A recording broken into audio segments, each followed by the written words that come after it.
This is Words That Move Me, the podcast where movers and shakers like you get the information and inspiration you need to navigate your creative career with clarity and confidence. I am your host, Master Mover, Dana Wilson. And if you're someone that loves to learn, laugh, and is looking to rewrite the starving artist story, then sit tight, but don't stop moving, because you're in the right place. Well, hello there, and welcome back to episode 2. I am super stoked about the podcast today and so glad that you are here. I have a couple of updates before we dig into the meat.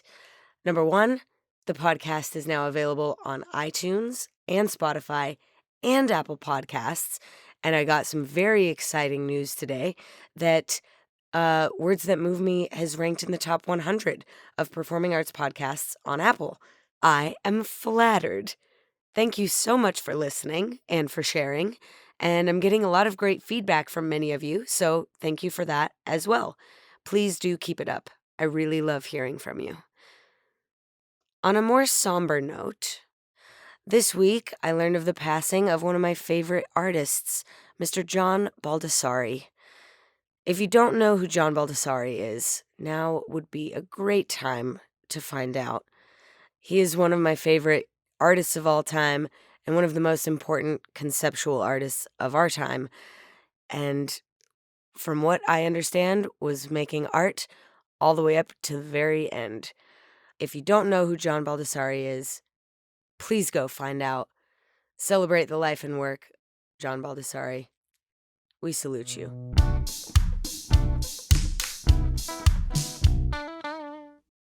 In lighter news, I had a couple important firsts this week that I would like to share with you. I worked as a dancer on a music video yesterday, and as part of our look, I was on the receiving end for the first time in my life of acrylic nails that are maybe less than an inch long, but feel like yardsticks hanging off the end of my fingers. They're gorgeous. Whoa, they're like shiny and cool. But I've had to relearn how to do everything, especially type. But also get into my car, unbuckle my seatbelt, buckle my seatbelt, wash my hair, eat food, get food out of my teeth. These are all like super steep learning curve for me right now. So kudos to all the ladies out there who make this work on a daily basis. I am rocked by this. I kind of like it. I think I could get used to it. Another first, extensions, and lots of them, which means lots of glue that I had to get out of my hair today with the fake nails and dish soap. I think it's all out of there, but right now I do have a deep conditioning treatment in, and my head is wrapped with some wrap. So if you hear that sound, it's me touching my head. Okay. I think that's all for updates. Let's get into the good stuff. Oh no, there's one more. In case you couldn't tell, I'm sick. I knew this would happen at some point. I didn't expect for it to be so soon in the series. I apologize that right now you're having to listen to my stuffiness and the occasional cough, but I'm going to learn so much about editing out sniffles and sneezes and throat clears. So thank you for your patience today as I'm working back to 100%. Okay, in episode 1, I make the argument for doing daily, and I give my definition for creativity. I also talk about the story of how I started my 400 and some consecutive days of videos on Instagram. I talk about going from being afraid of cameras and technology to being about as comfortable in my editing software as I am in a dance studio and becoming a living mother ginger of cameras. I keep them everywhere. And I will talk about those in a bit. Also in the last episode, I touched on the importance of putting the perfectionist in the passenger seat. On a technicality, it's impossible for all of your work to be your best work, and I believe it's highly unlikely that your early work will be your best work. So, why not get closer to your best work by working every single day? Yes, In episode 1, I posed a challenge to all of you to make a creative work every single day, even if it sucks. And I've heard back and seen work from several of you who are on your way already. Congratulations. I'm excited for you. Okay, I'm going to start by expanding on a few of the thoughts from episode 1. So if you haven't listened to that, you might want to jump back and catch up. But please, if you're driving, stay right where you are. Don't touch your phone. I promise I'll do my best to make this not feel like jumping straight to Return of the King when you haven't seen The Fellowship or The Two Towers. If this podcast goes well, by the way, I think I will be starting a Lord of the Rings appreciation podcast. Big fan. Okay, I'm going to start where we left off with the value that I found in making my project public. I loved the fast feedback loop of Instagram, and I noticed that relative to other platforms like Facebook or YouTube, the feedback on Instagram tends towards positive. Notice there's not even a thumbs down option there. And I think that's deliberate. I'm sure it is designed to keep you feeling good so that you stay there longer. Well, I don't like the thought of somebody else trying to engineer how I spend my time, but I do, as a recovering perfectionist who's been hard on myself and my body and my work since I was very young, find great value in the occasional pat on the back. That said, this project was a great, really low stakes way for me to practice receiving criticism. I don't know if you've noticed or if you've been on the receiving end, but people can be super harsh from the other side of a screen. And I, like most of you creative types, whether you choose to admit it or not, am a delicate flower. I'm going to talk more about criticism in a future podcast, but for now, I'd like to leave you with this Teddy Roosevelt quote, which you may have already heard, and encourage you to go watch Brene Brown's Netflix special, A Call to Courage. All right, here we go, Roosevelt. It's not the critic who counts. It's not the man who points out how the strong man stumbles, or where the doer of deeds could have done them better. The credit belongs to the man that's actually in the arena, whose face is marred with dust and sweat and blood, who strives valiantly, who errs, who comes short again and again. Because there's no effort without error or shortcoming, but who does actually strive to do the deeds, who knows great enthusiasms, the great devotions, who spends himself in a worthy cause, who at the best knows in the end the triumph of high achievement, and who at the worst, if he fails, at least he fails while daring greatly, so that his place shall never be with those cold and timid souls who neither know victory nor defeat. Woo! Oh my gosh, brings a tear to my eye. Man, listen, once you've done a daily doodle or daily thing past 400 days, you can come rip me apart. But until then, as far as I'm concerned, I am untouchable. I am Sparta. Oh man, I would love to use that soundbite here, but I don't think that is allowed. So, moving on. Now I'd like to talk about approach. I've been choreographing for close to 20 years, and I don't think my process was the same for any two pieces. I really can't tell you exactly what to think or do that will get you through a lifetime of fulfilling making, but I can tell you a bit about the mindset and the techniques that helped me get through a year of daily making. First, take your ideas seriously, especially the silly ones. Get ready to start hearing the inner child, aka artist, constantly speak up. Mine usually said something like, "Oh, wouldn't it be funny if," or, "Oh, it'd be crazy if," or, "Ooh, you should really." And then I got in the habit of listening. And when I'd hear sentences start like that, I'd respond to them right away. I wasn't always in a place where I could act right away, so I'd keep lists. I kept one called Carry On, and the other was called Checked Baggage.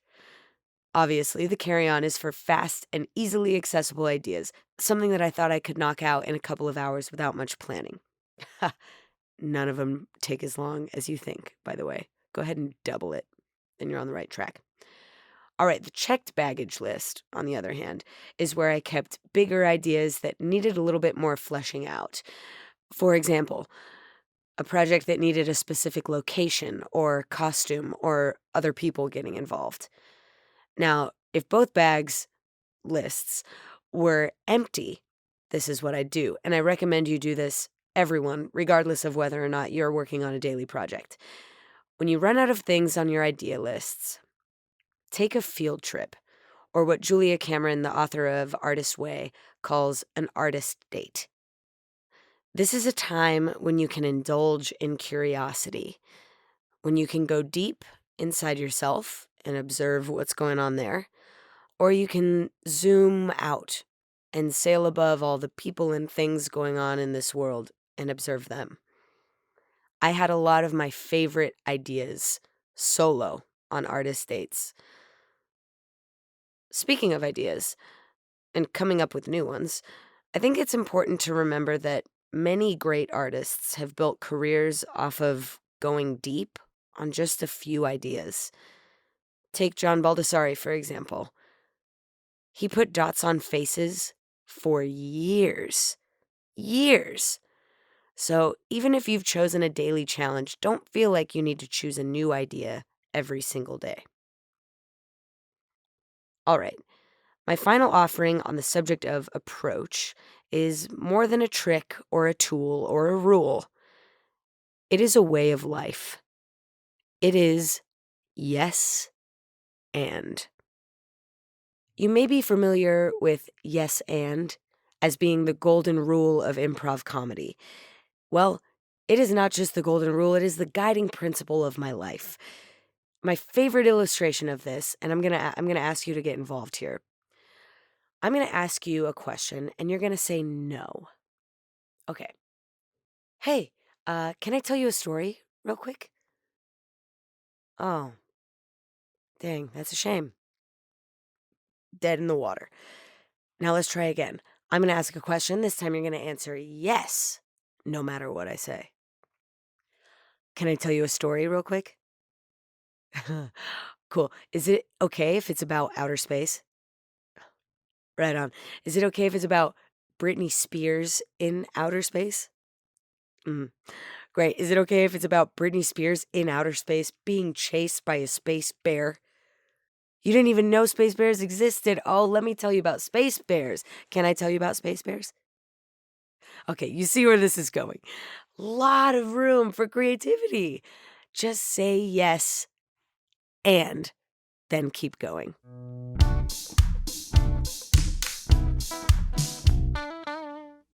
All right. As promised, I'm going to talk a little bit about gear.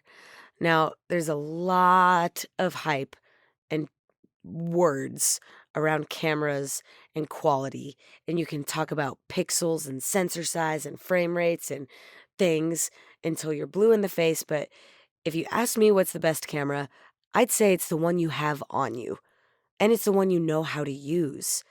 No sense in having a big fancy camera if you don't know how to use it.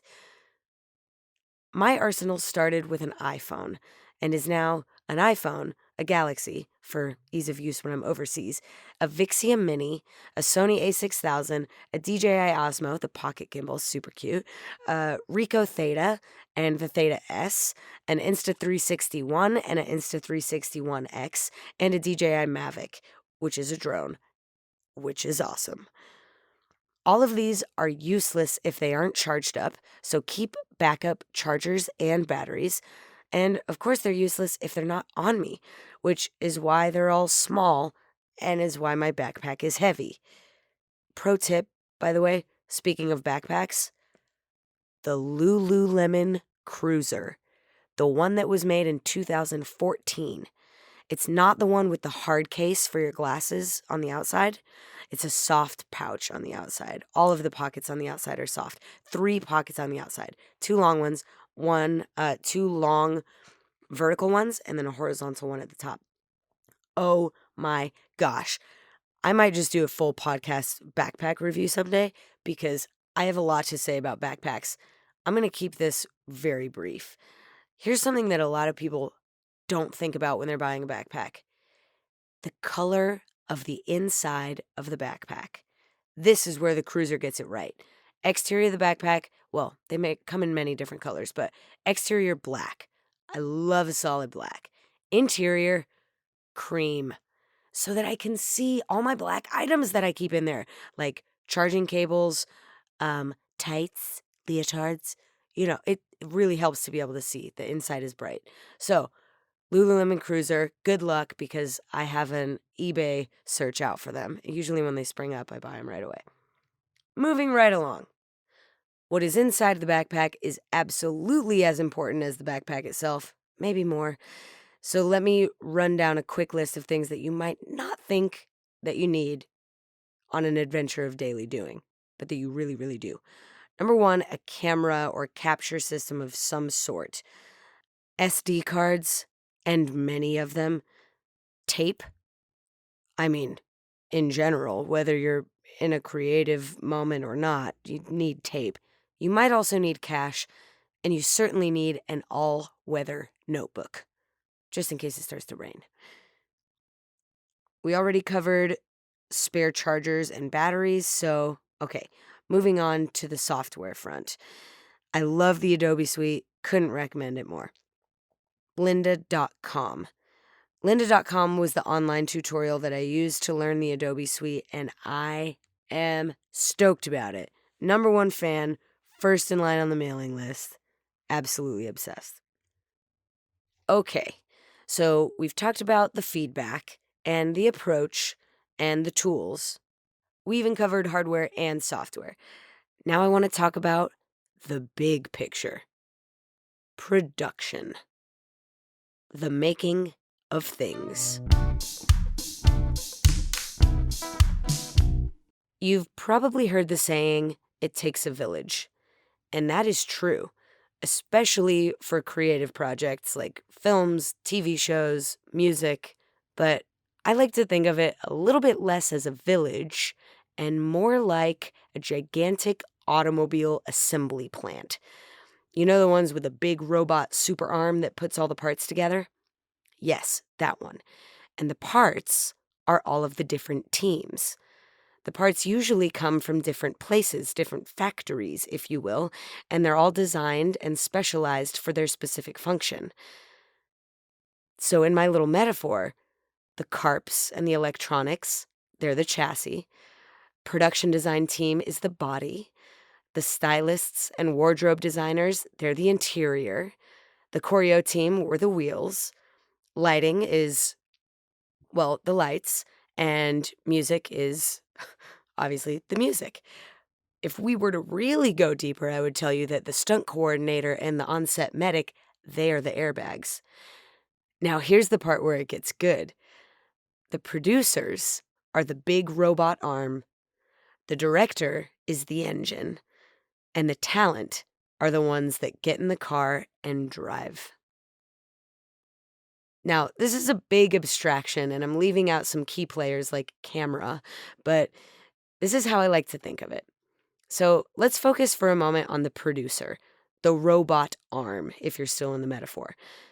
This is kind of tough because the job, producer, can mean very different things from project to project. Film producer has different responsibilities than a music producer, for example. And then if we really lift up the rug and take a look, there's executive producers, co-producers, line producers. Whoa! I could spend an entire podcast talking about the job descriptions and a breakdown of the hierarchy of all of these roles, but for now, let's do a general demystification. Producers are responsible for the project financially and logistically. They understand the full scope, and they know who will be the best to get the job done. So they pull the team together. That's everyone from director to grips to publicists, electricians, gaffers, choreographers, writers, stylists, dressers, hair and makeup, yes, dancers, etc., all of us. And they delegate and communicate with all of these departments throughout the production and make sure that it gets done. And gets done on time. And within budget. Fingers crossed. I had a really unique experience with this on my daily project because by the time I started making my own micro movies, I'd already been in a handful of feature films. So I became fascinated with how things are made from a very, very small scale to a huge scale. One of the best things that I gained from that perspective is an understanding of exactly how much work goes into a production, even a tiny one. I learned the value of location scouts and camera operators and editing and lighting. Holy heck, lighting, so important. And that gave me a whole new level of compassion and respect for those that I share a set with. And I would like to gift that to all of you. Because no matter what your discipline is, in the fullness of time, your path will cross or maybe even merge with a different one. And because of projects like Daily Doing, when they do, you'll be ready for it. All right, my friend. I hope you are feeling prepared and inspired and ready to make, because I am ready to wash this conditioner out of my hair. I so look forward to talking to you next week. And till then, keep it funky. I like keep it funky. I think that keep it funky is my sign off. I believe in it. Fully. Wholeheartedly.